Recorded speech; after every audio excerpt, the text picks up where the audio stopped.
Quando o coração se afasta de Deus, as escolhas se desordenam. O que acontece quando deixamos de vigiar o coração e passamos a conduzir a vida segundo nossos próprios desejos? Bem-vindo ao Semente da Fé. Nem sempre os grandes pecados começam com grandes decisões. Muitas vezes, eles nascem de pequenos descuidos, de momentos em que relaxamos a vigilância, deixamos de escutar a Deus e passamos a agir guiados apenas pelos próprios impulsos. A palavra de hoje nos apresenta um episódio forte e desconcertante da vida de Davi. O mesmo homem que confiou plenamente em Deus, que venceu gigantes e foi chamado de homem segundo o coração de Deus, agora aparece tomando decisões que o afastam do Senhor. Este texto não está aqui para condenar, mas para alertar. Ele nos mostra como o pecado começa no interior, cresce no silêncio e gera consequências quando não é interrompido a tempo. E é a partir dessa realidade que surge a pergunta que guiará nossa reflexão. O que acontece quando deixamos de vigiar o coração e passamos a conduzir a vida segundo nossos próprios desejos?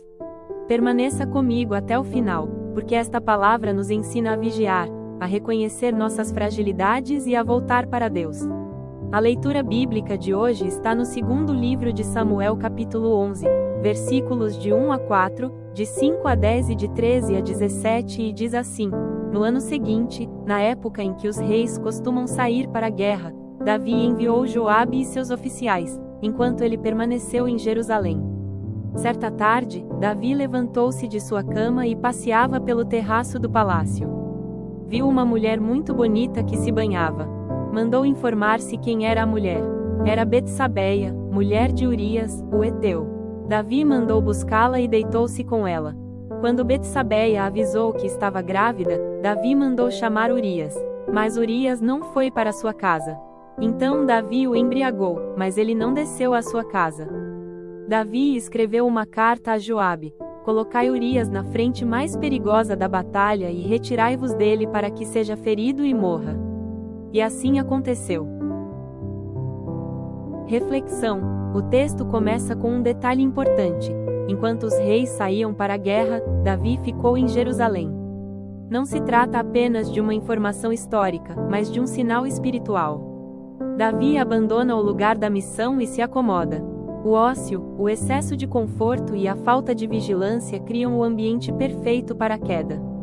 O pecado não começa no ato final, mas no olhar que não é desviado, no desejo que não é controlado, na decisão que não é rezada. Quantas vezes nossas quedas começam assim, não porque somos maus, mas porque deixamos de vigiar o coração. Quando nos afastamos da oração, da missão e da escuta de Deus, ficamos mais vulneráveis. A palavra nos ensina: quem não vigia, acaba sendo vencido por aquilo que parecia pequeno. Se você precisa estar atento, escreva nos comentários: Senhor, ajuda-me a vigiar meu coração. Depois do adultério, Davi tenta esconder o erro. Ele chama Urias, mente, manipula, embriaga e, por fim, planeja a morte. Um pecado não confessado gera outros pecados ainda maiores. Essa é uma das lições mais duras do texto. Quando não paramos a tempo, o pecado nos empurra para decisões cada vez mais graves. Aquilo que começou no silêncio do coração termina em injustiça, mentira e morte. Davi tenta resolver com estratégias humanas aquilo que só poderia ser curado com arrependimento e retorno a Deus. Quantas vezes tentamos encobrir nossos erros em vez de entregá-los ao Senhor? O pecado escondido aprisiona. A verdade liberta. Deus não se afasta porque caímos, mas porque escolhemos permanecer no erro. Declare nos comentários: quero escolher a verdade diante de Deus. Este texto não termina aqui. Mais adiante, Davi será confrontado, reconhecerá o pecado e encontrará misericórdia. Isso nos revela algo essencial: a queda não é o fim quando há arrependimento. Deus não deixa de amar Davi, mas as consequências do pecado permanecem. O perdão restaura o coração, mas nem sempre apaga as marcas das escolhas erradas.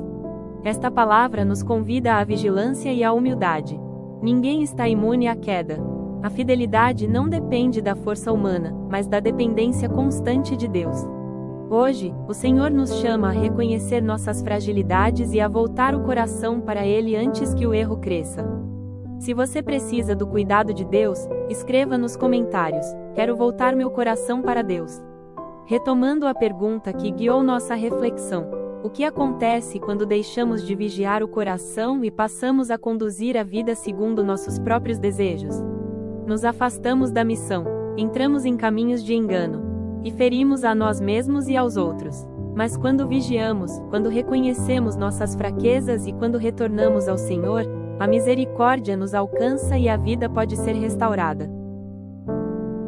Oração: Senhor, conhece nossas fragilidades e nossos limites. Dá-nos um coração vigilante, humilde e aberto à Tua graça. Quando cairmos, ajuda-nos a levantar rapidamente e a voltar para Ti. Guarda-nos no caminho da verdade e da fidelidade. Amém.